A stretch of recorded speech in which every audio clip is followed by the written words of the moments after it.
Okay, so everybody has one of these things, right? Some type of a handheld device. Okay, imagine how incredible this device is, because we could do just about anything we want from this device right now.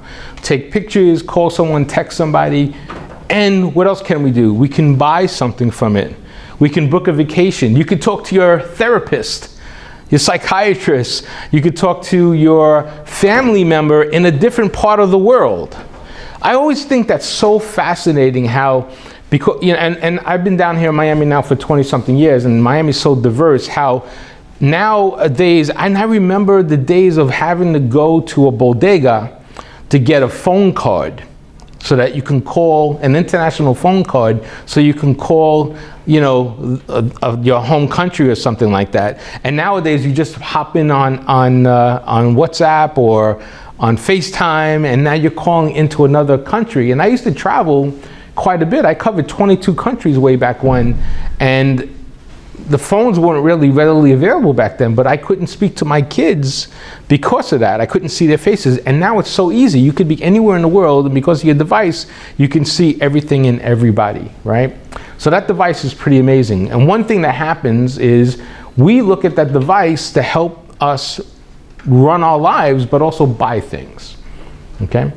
So let's talk about this process. So how does the process start? If you're looking to market something, okay, what is your goal? If you're a marketer, if you have a product or a service, and I'm going to interchange those two words, product and service. We're going to talk about marketing in general. You could fill in the blanks on either or. What's the first thing you need to know if you're marketing a product or service? What do you need to have? A solution for competence. I like that. A solution. Confidence? Competence. Competence is good, yeah. But a solution to what? To a problem. To a problem, right. So, and that's where something starts, right? Marketing is sort of finding a solution to a problem or filling a need, right? We heard of that? How do we fill a need? Because I need something and you fill it. So that's where marketing comes in. You have to have a problem and you solve it. That's the idea. So what happens then? So here we are. I'm gonna draw over here if that's okay.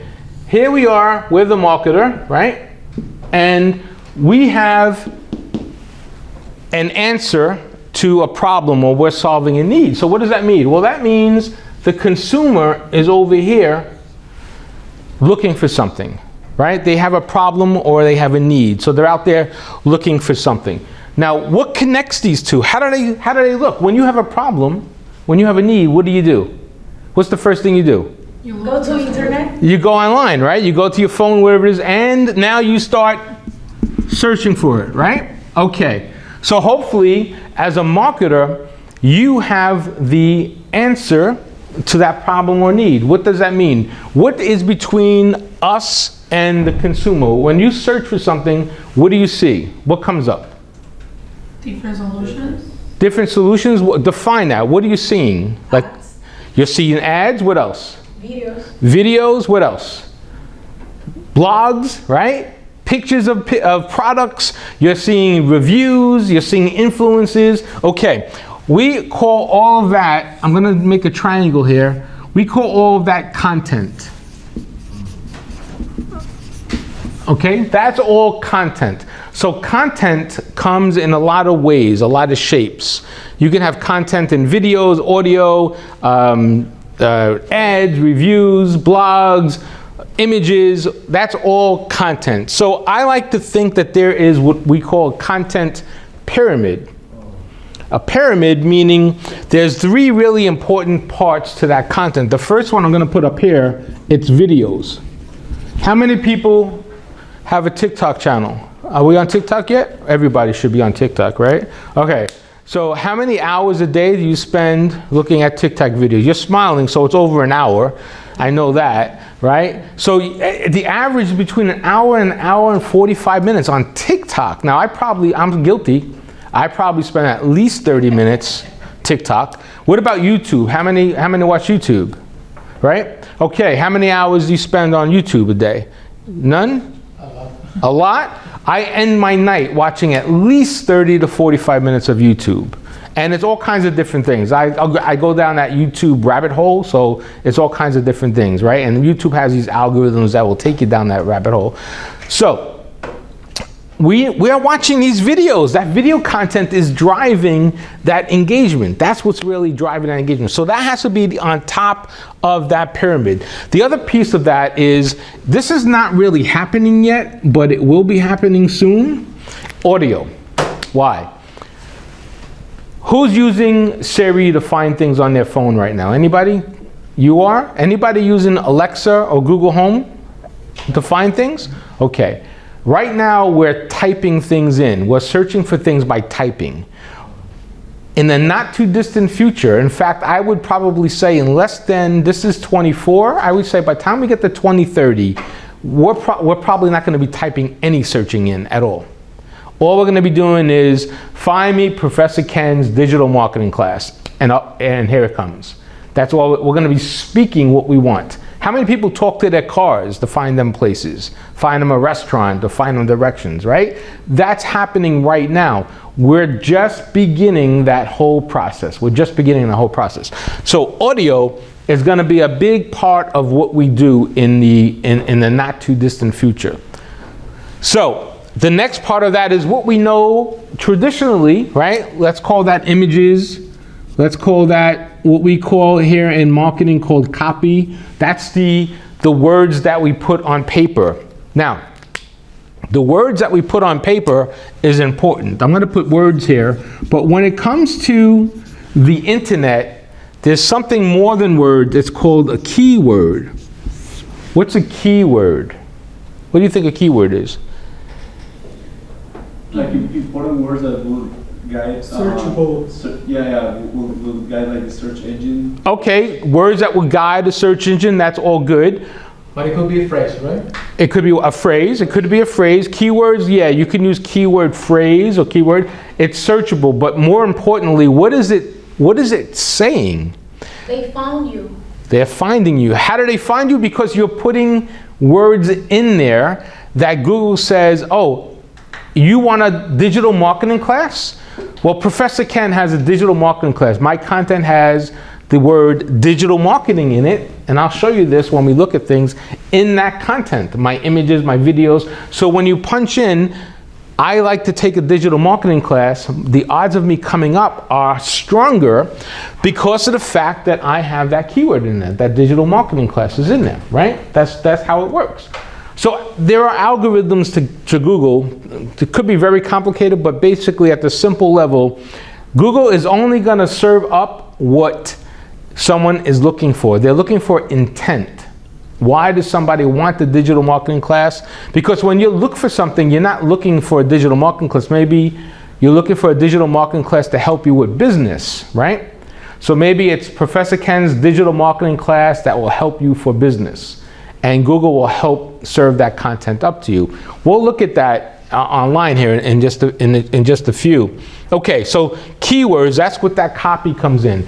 So every word that you write, everything that you put on a post, on a blog, on a web page, has to be tied to keywords so Google can help locate you. The more you put out there, the more Google will see and recognize you and say, hey, this must be important because Professor Ken's talking about it, so he's a recognized expert in the area, so that comes up. That's how Google is really working the algorithms. Okay, so now, I have a problem, I have a need as a consumer. What do? I go online and I start searching for whatever my is. Let's say I need a pair of red sneakers because I am running in a red sneaker marathon. Who owns red sneakers here, right? Anybody? All right, I don't own red sneakers. So I need a pair because I want to participate in this marathon. So I say I need a pair of red sneakers.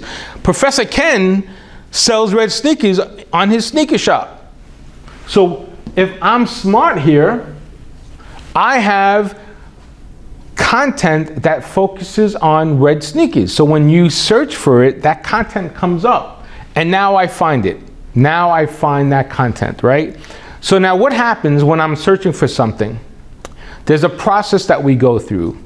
So marketing is a combination of art and science. Marketing is a combination of art and science. Who here feels like they're more creative, more artistic? They like art more. Anybody like art more? No? Who likes science more? Are we more science? You gotta have one. Pick one, only pick one. Do you like science or do you like art? Which one is it? Art, everyone leans to art, okay. Well, so we need to balance that. We need to balance that. You don't have to be a scientist. You don't have to be a scientist. When I say science, we talk about analytics in marketing, behavior. Everything we do is behavior. I can predict, there are predictive analysis I can conduct that will predict your behavior as a consumer. And that's the data that we get. That's the analytics that we see, right?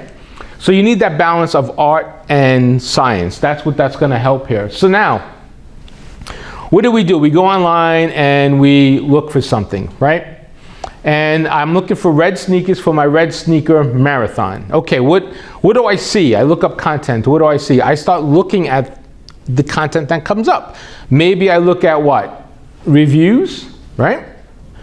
I look at price, would you say? Do I look at shipping time to find out how quickly I can get them? Yeah? Do I look at the return policy? If I can return them if they don't fit? Do I look at that? Right? Do I look at the company's website to see if the company is legit or not? Right? If it's not like a name brand type of thing. What else do I look at? What other information am I looking for? That the website has a secure in the URL. An SSL, right? So when they're gonna take my money and run, that type of thing. Okay, good. So when I talk about science and behavior, the marketing behavior is this. There is a buying process that we all go through. And this is the same buying process for everything we do. You buy a car, you're gonna go through this process. You buy a house, you're gonna go through this process. If you go to the vending machine right here, you're gonna go through this process. So what's the process? The first part of the process is, you start off with saying, I have a problem. I recognize that I need something, right? That's where the process begins. Okay. The second part of the process is now you have to go out and you have to do your research. You have to figure out, how can I solve my problem? You do that normally online. So you go through that. The third part of that process is now you evaluate all those options that are being thrown in front of you. And you're looking at reviews, you're looking at price, you're looking at shipping, you're looking at all those options. And then what do? Then you make a decision. So you actually make a purchase. We call that conversion. And I'll explain a conversion chart to you here in a second. Conversion, so now you buy something. So now, who's bought something recently? Anybody bought something online recently? Yep. Right, you? What did you buy online? What was your name? I'm sorry. Sarah. Sarah, what did you buy online, Sarah? Clothes. Clothes, okay. So you went through more or less this process, right? You needed something, you found something, you were saying, no, a little different? What did you do?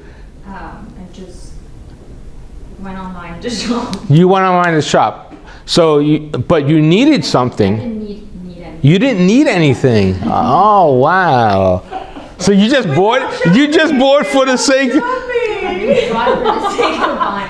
You just buy for the sake of buying and then you returned it. Oh, but that was my next question. So, okay. So you bought it and then you got the product, right? Okay, then you opened it up. You didn't like it. Okay, great. So that's good. So now, what can happen? There are three things that can happen when you buy something. Three things, right? The first thing is neutral. I get the red sneakers. I put them on. They fit. Tie them. I go to the red sneaker marathon, run my marathon, come back, have a beer with my friends afterwards, blah, blah, blah. And I throw my red sneakers in the closet and I never see them again, ever again, right? Because I never use them again. I just bought them for that marathon. Unless I run again the year after and I use them again. So neutral, nothing happens. I got them. Now, Sarah brought up something. What else could happen? Well, Return. Right. It can have a negative experience. I can't believe I spent $50 on these red sneakers. I mean, they look like plastic. It looks like the glue is falling apart. They don't fit right. The laces are horrible. I can't even put them on my foot. I can't believe I wasted $50, and I would give them -1 star if I can give them -1 star, and I'm going to return the product, right? Now, the opposite of that could happen too. That positive experience. Oh my God, I can't believe I only paid $50 for these red sneakers. They're the best sneakers I had in my entire life. They feel like real leather. They're glued really good. The laces are perfectly fit. They fit me perfectly. I think I ran a lot faster because I had these red sneakers on, and everybody should buy them, and I can't wait to wear them again. In fact, I'm gonna wear them on Fridays, well, casual Fridays when I wear my jeans, because they're gonna look so good. 5 stars. So that's what can happen. Now, when we think about that, what do we want to happen if we're in e-commerce, if we're online? What do we want to happen? We want the positive, right? Because what is our goal? Our goal always is to convert. Our goal is always to convert, but not one time. We can high five each other if we get 1 sale. That's a good thing. But it's the 2nd sale, it's the 3rd sale, it's the 5th sale. That's when you start making a business. That's when you start building a brand, building a business. Is after that 3rd, 4th. We call that retention. We call that repeat business, okay? And there's a concept that you should learn. It's called CLV. Anybody hear of that yet? CLV? Okay, CLV is customer lifetime value. Customer lifetime value. So what does that mean? Well, let me ask you this question. Who has a favorite brand here? Anybody have favorite brands? What do you have, favorite brand? Nike. Nike? Okay, that's the sneaker preference, the shoe preference. Okay, how many pair do you own, plus or minus? Like 20. At least 20, okay, perfect. Would you buy any other sneaker outside of Nike? I do, yeah. Occasionally, okay, perfect. So how much do you spend a year on Nike? Let's say $200. Easy, right? Okay, perfect. Who has another favorite brand? What do you have? Is a makeup brand. Yeah? Which one? Beauty. Which one? Rare Beauty. Okay, and it's your favorite brand. You buy any other makeup? I try not to. You try not to spend what? $200 a year, let's say? Yeah. Okay, we'll just leave it at $200 a year. Okay, perfect. How long have you been buying that makeup brand? 2 years. 2 years. How long do you think you will continue to buy it? My whole life. Your whole life. Do you expect to live another 30 years, 50 years, 70 years? Let's give you 50. Okay, we'll give it just a simple math. Okay, so you're spending $200 a year, right? And let's assume you buy it again for 50 years. Who has a calculator? What number is that? Is that 10 grand? 10 grand. Okay, perfect. $10,000, right? That doesn't sound like a lot, only because you're buying it. But if they have 500,000 of that type of customer, that number starts to add up, right? They had 1 million of that customer, that starts to add up. Same thing with Nike. Of course, you know Nike has millions of people like you who buy it. That's why. Who's on Amazon right now? Anybody on Amazon? By Amazon Prime? Anybody do Amazon Prime? So Amazon Prime's been around, what, 15 years? And I think it's $15 a month now or something like that. And it comes with the free next day delivery and all that stuff. Okay. So does anybody, if you're on Amazon, can you think of a time when you won't be on Amazon? Not really, right? So you'll be on Amazon for as long as the possible future can hold, basically, as long as they're in business. So now they've got this customer lifetime value. So all these brands have customers for life. They need you to come back over and over and over again. And it all starts with this first problem, right? It all starts with that first problem, that first need. You got to keep people in there. You got to get retention. And there's something we call the marketing funnel, which I'll share with you here in a couple minutes. That's how we manage this whole process. Okay, so what happens here? So we wake up one morning, we have a problem, we have a need. We go onto our phone, we start searching for something, we look for content, the content comes up, and the marketer has marketing that's out there, and we see the content. So basically, we search reviews, we search pricing, we search shipping, all those things look good. We buy the product, either one of three things could happen. Normally, most of the time, neutral, nothing happens, but we want the positive case. And if the negative case comes up, then we get negative reviews, which is not good for growing our business. We need them to be positive so we can grow the business. That's going to be the key, because if we get more positives, then we turn into a customer for a longer period of time. That creates customer lifetime value.